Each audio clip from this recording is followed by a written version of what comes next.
warm welcome to our dear viewers to this latest edition of Insights Malta Ghana series, where I, together with my colleague Nadia, bring to you inspiration and ideas from inspiring minds across the globe, I can say. And today, in fact, we are delighted to welcome with us Mr. Barnafo from T3 Data Company, together with Stephen Abela from On Point Limited. And also a very warm welcome goes to our special resident guest, Christopher Buzatil-Delbridge from Evolve Limited. Welcome everyone, and thank you so much for being here with us today. Welcome. Hello. Hi. Thank you. So perhaps as is customary, we could start off with our guest, perhaps telling us a little bit about your background and maybe the work that you're engaged with at the present time. Maybe we can start with you, Mr. Barnafo. Okay, well, thank you, Roberta. Yes, my name is Barnafo. I'm the founder and managing partner of T3 Data Company that's located in Accra, Ghana. On a personal level, my background is in computer science, specifically software engineering and retail banking. T3 Data was founded in 2015 with a principal objective to infuse data and the principles of data science into the decision-making process in both the public and private sector institutions in Ghana. As a company, we are industry or sector agnostic. So if you are in an industry which produces data, we are interested and believe we can help. So that's broadly what T3 Data is. Now, I would just want to say that while there is broad recognition, certainly in this part of the world, that there is a potential benefit in adopting the data approach, we seek to help clients roll out specific practical initiatives using data that affect their P&L. So it's really all about the money. So it's less about the theory of what data can do.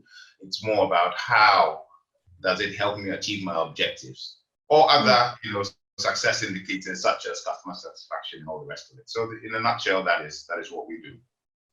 It's very interesting and also very topical at the moment, may I add. Stephen, welcome to you. Maybe you'd like to share with us a little bit about your background and your work with On Point. Sure. So we founded the On Point company around 3 years ago here in Malta and in Czech Republic, and we immediately started looking into Africa, starting off from Nigeria and then Ghana. From a personal point of view, my background is business and finance, and together with computing. So it's like the merging of two words, very different words, into one.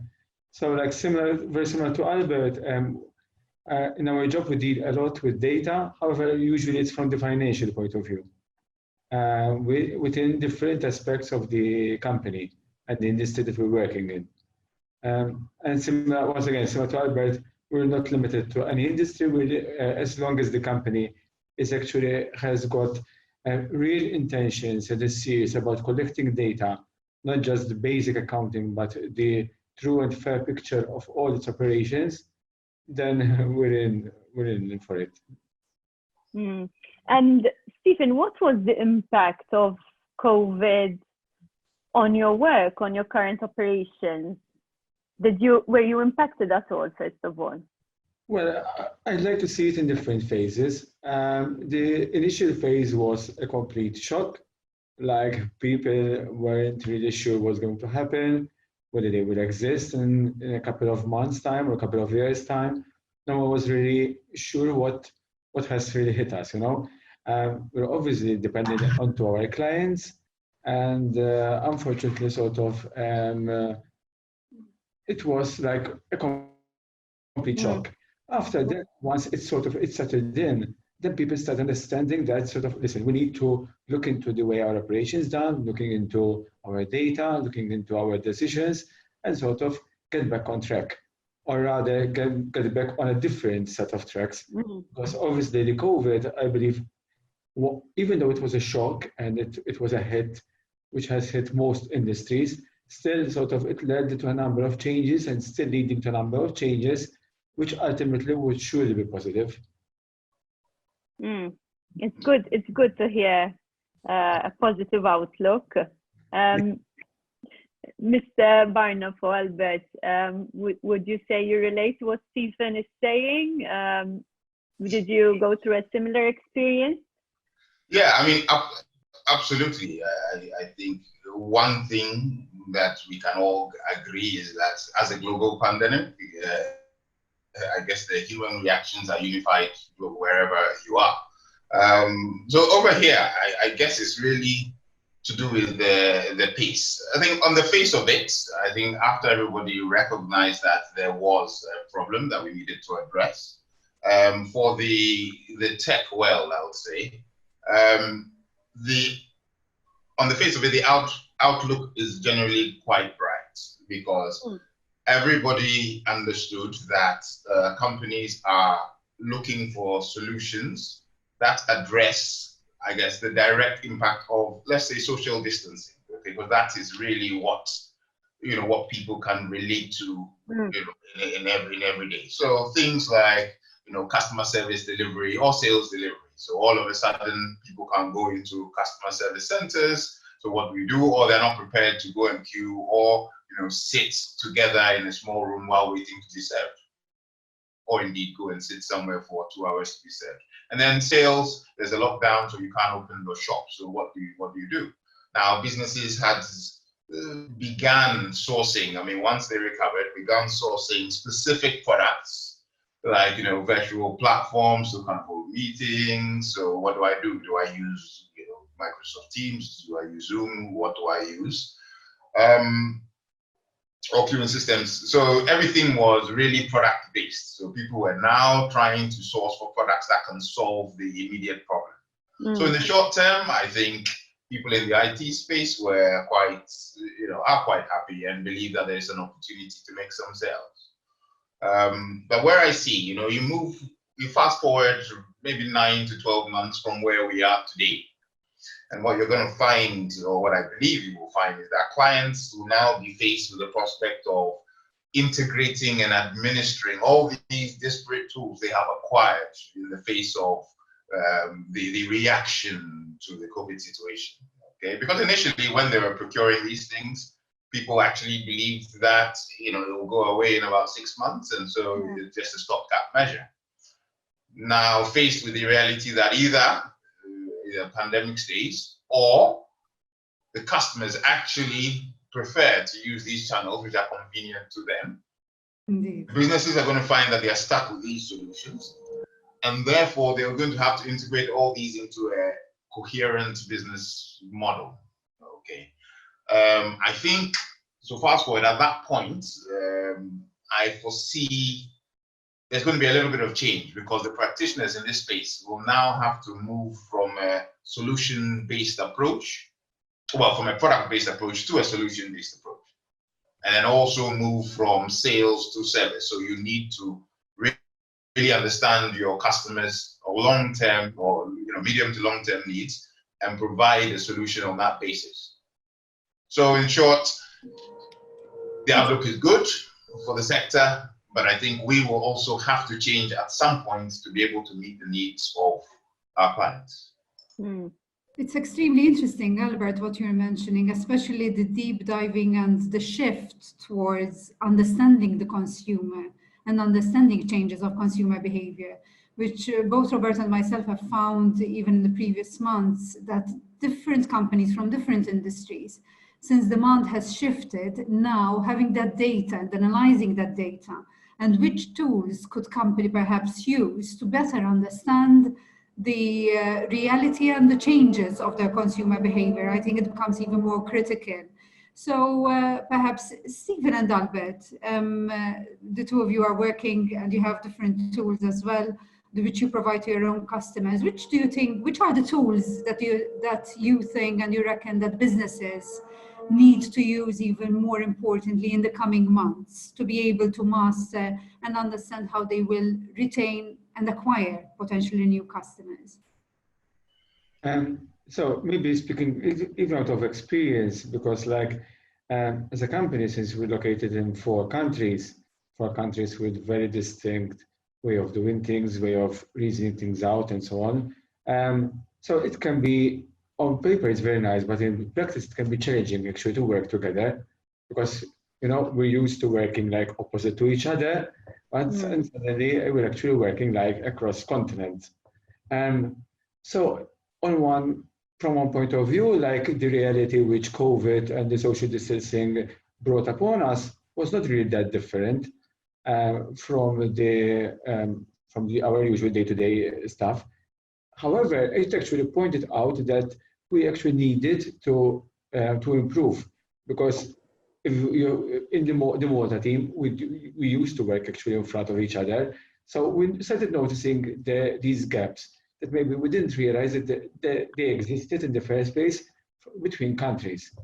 And so, like, definitely collaboration is key. But in order to get collaboration in place, we need to make sure that everyone has got the same visibility, so the same visibility to their tasks, but also to what's happening as a company, or what's happening from a high level point of view. So information is key in order to get to the right level of service, to the right level of commitment. We always need to strive for a correct balance of information to each and every person, both within the team as well as with our clients. So I think the days of sending an emails are past us now. The days of sending like, okay, we have done it, or this has been sorted out, or okay, we are looking into it. I think people are no longer happy with just brief answers. People need to understand.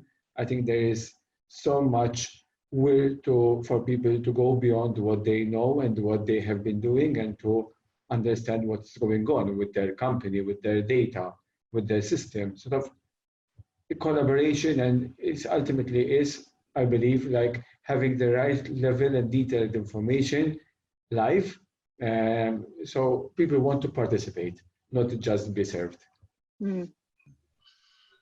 Yeah, from my side,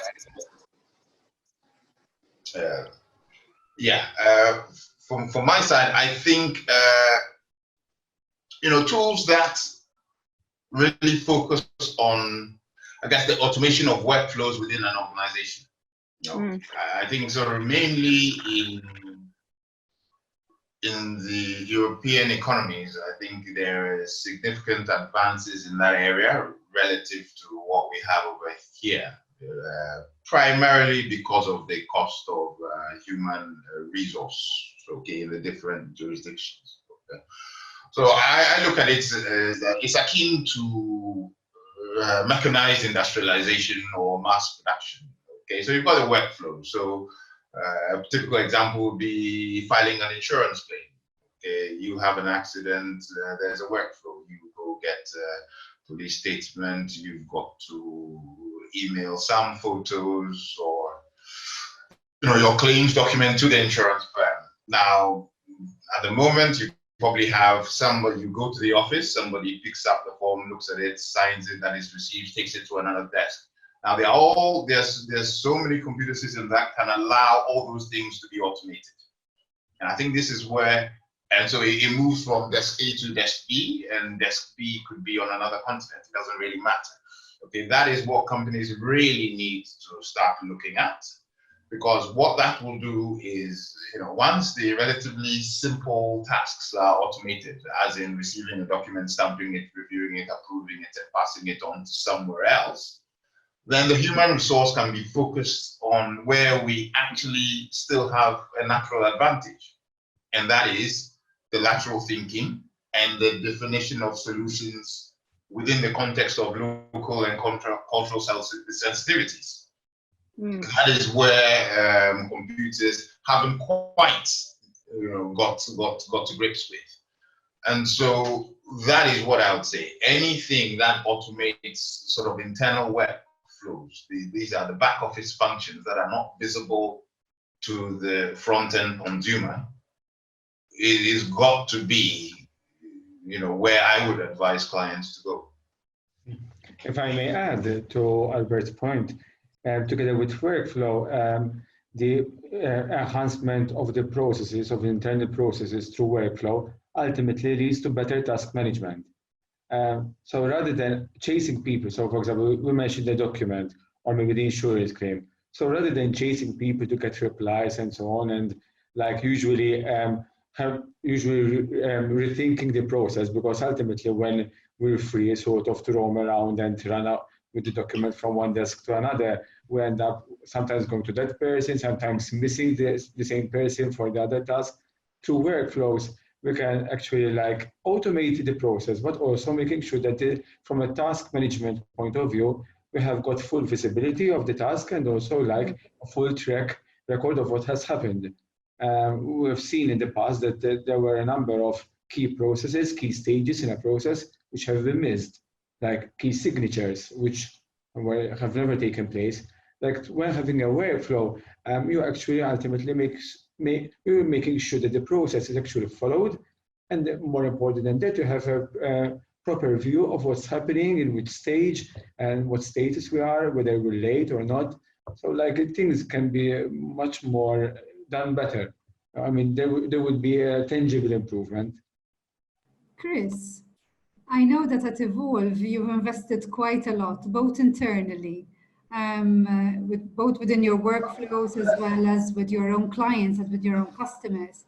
And even more so now that you've invested heavily as well in Ghana yourself, and how that process has assisted you to go through the first phase and the second of the pandemic. Correct. Thank you, Nadia. In fact, there's so much to say about what our colleagues here have been saying. If you allow me just a couple of minutes, first of all, correct, at Evolve, we had already started the digital transformation process, which helped us to internationalize our brand and to invest in other countries, mainly Sub-Saharan Africa, which is Ghana. Why did we need to do this internationalization? Because you have to be agile of the moment, because you have access your data from anywhere you are, and you have to be able to be reached in country. If I may, really, apart from health hazard issues, which we're not going about business here, it's a catalyst for change. So companies that had already internationalization process tended to benefit because that was a differentiator. They were ready for it. Those who started now do. It is a big catalyst. T3 data that in the are very similar. Yes. Sorry to interrupt you, and but I think we're having some issues testament with to connectivity. the new look at, which is Chris? Oh, we've lost him. Let's just hope Chris manages to reconnect. Perhaps we can move on to the next step in our conversation. When it comes to the digitization process, both in Europe and in Africa, what would you say are the differences and the similarities? I think we have Chris back. Oh, welcome back, Chris.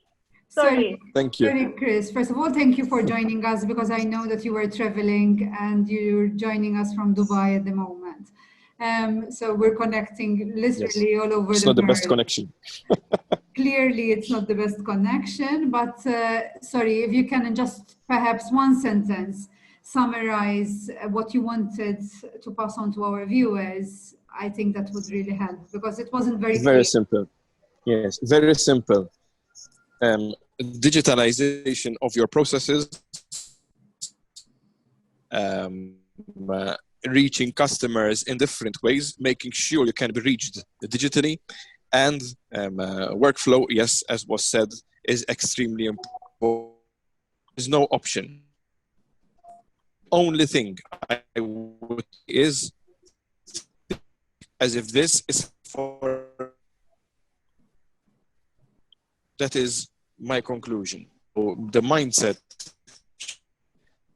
Think is forever. What would you do? How would you rethink your whole?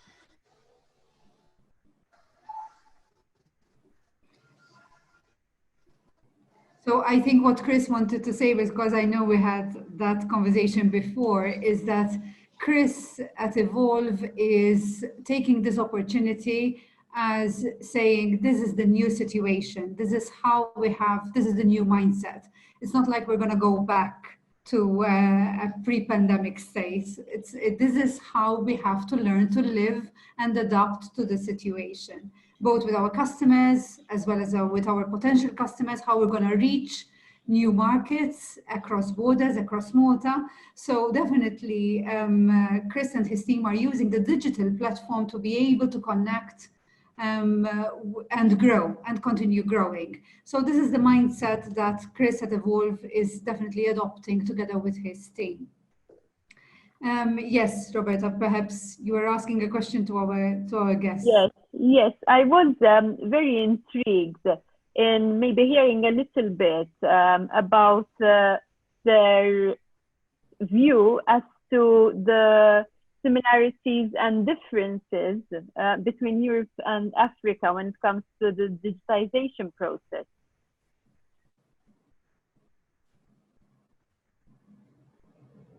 Albert, would you like to start, or Stephen? Okay. Okay, so for my... Okay, so Europe is clearly a lot further ahead than Africa is when it comes to obviously digitization.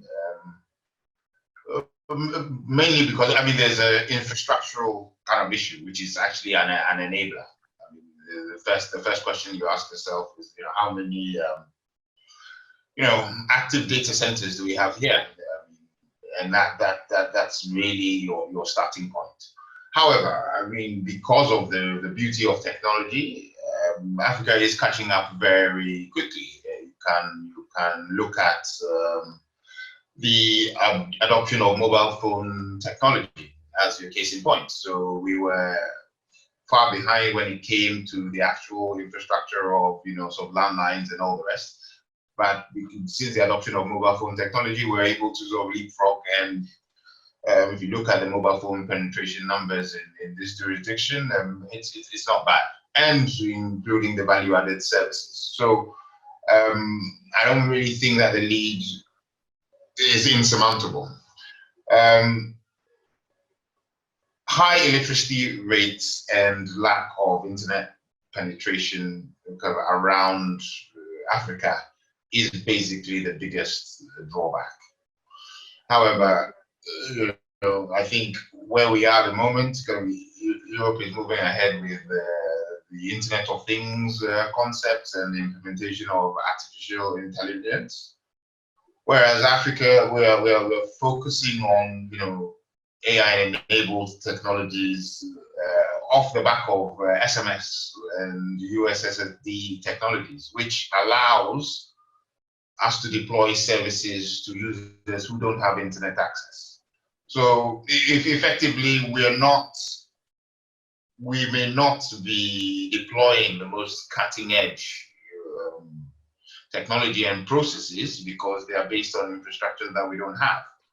But we're using the advanced principles to deploy on the technologies that we do have, albeit may no longer be used in Europe. So I guess in true African style, there is the saying, necessity is the mother of invention, and I guess that is very much along the lines that we're moving. So the gap is not insurmountable. So we're progressing so rather nicely. Stephen? I agree with Albert that the infrastructure can be, well, the infrastructure in Europe is better than that in Africa. However, that doesn't mean that in Africa there isn't some very important innovations. For example, something which comes to mind is in Kenya, there is M-Pesa, which they were the pioneers in the mobile payment service, a service which we didn't even think of here in Europe. Whilst in Kenya, it was like widespread all around the country, and it did not even require to have a bank account, which is a very crucial issue for Africa. So, you know, I mean, there are different needs, or maybe there is the same need, the same requirement, but different scenarios, so which ultimately give birth to different solutions, which some of them are actually like, some of them may be more technologically advanced on one side, maybe more technologically advanced on the other side. So like it's a very very dynamic environment, both in Europe as well as in Africa. The mobile usage in Africa is huge. Like the percentage penetration of the market is enormous. So definitely like mobile solutions possibly may be more important than here in Europe actually. Somehow we're used to having a laptop. Somehow we're used to having very stable electric supply. Whereas in Africa, it may be different. Like electric supply, we know that there are, in certain areas of the countries, there are issues. So like people are actually more reliant on, for example, having mobile connection. And so the mobile technology, I believe, it is important in Europe, but maybe in Africa, it's even more important. A lot of opportunities for cross-collaboration then for both countries and businesses across borders. Definitely. Maybe we're living in a world which is now fairer, where opportunities are now very truly equal. So we're no longer requiring the person to be living next to me or living in the same city or same country. It ultimately boils down to the capabilities of the person and like the willingness of the person and the company to actually collaborate together, like without actually seeing each other on the same desk. Sure. In fact, on this point, I'd like to ask both of you, Albert and Stephen, how can we make sure that through this digitization process, we ensure sustainability and also safeguarding of what makes us human at the end of the day? Because there is this fear that the transition to digital ways of working and ways of doing things will somehow leave some casualties. What would be your view on this? Okay, I mean this is an extremely important point, and I guess it sort of speaks to the essence of being human. So, if you recognize computers and digital technology as simply a tool, okay, then it is supposed to make our lives a lot easier, allowing us to do the things that we need to do. So when I talk to clients, I guess this is where we go, that it is about what the business needs as opposed to what the technology can provide.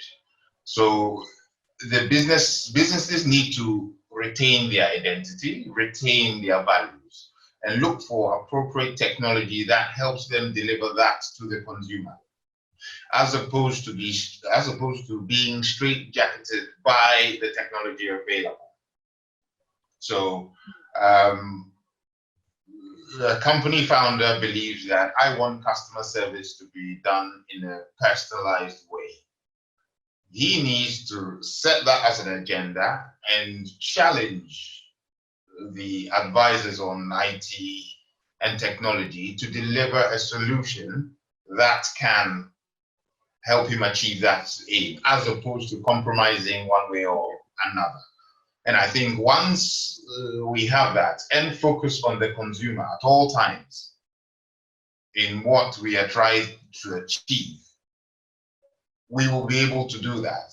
Because you know, there's an argument that humans are predominantly more good than evil, or good than bad. Okay, so you know, most companies who achieve greatness achieve it because they developed a proposition for the greater good, and the technology just supported that. And so I think that the onus is on the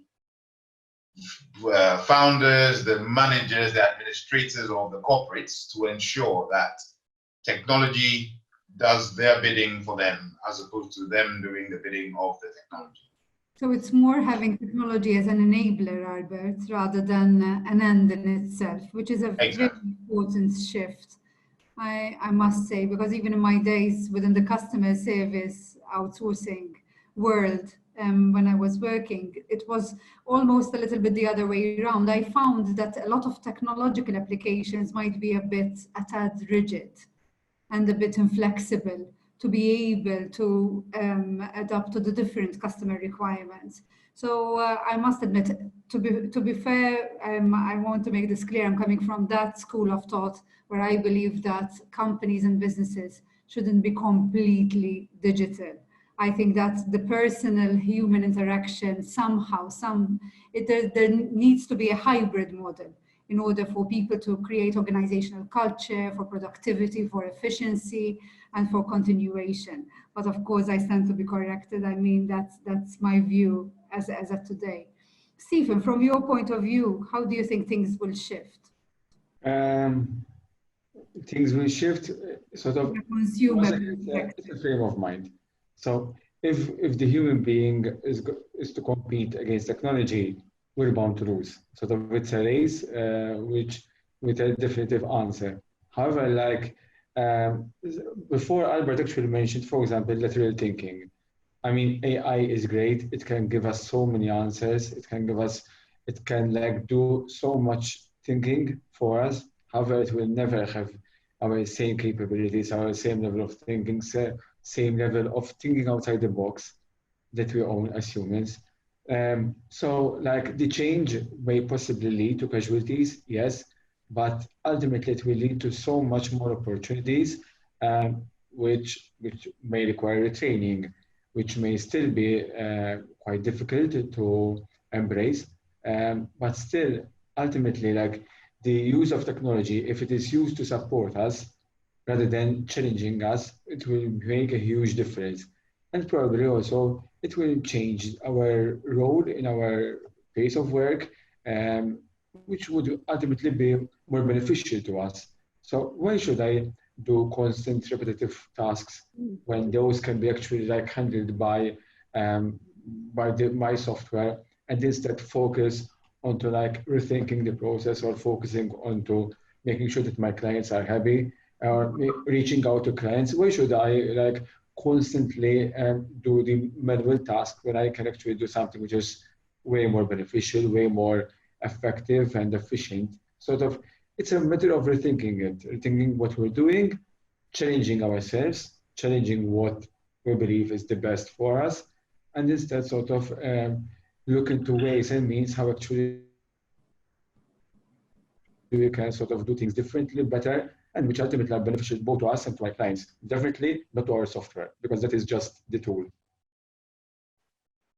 Excellent. I think, Nadia, in this episode, we have had a lot of inspirational thought. I really hope that your ideas reach many people, because we really need such open mindsets to be able to move forward and make sure that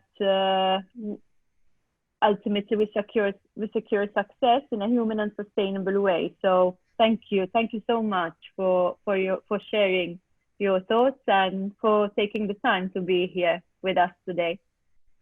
Thank you very much. Thank you, Albert. Thank you, Steve. Thanks, Steve. I think what also we have realized, Roberta, that even though we have different realities and different contexts, Malta, Ghana, we all are going through similar challenges and similar shifts from a business perspective. Let's rethink and relook and shift what consumers and our consumers in the respective industries are actually, how they are changing, how the behavior is shifting, to be able to adopt and apply those tools that really enable our business to be efficient and sustainable.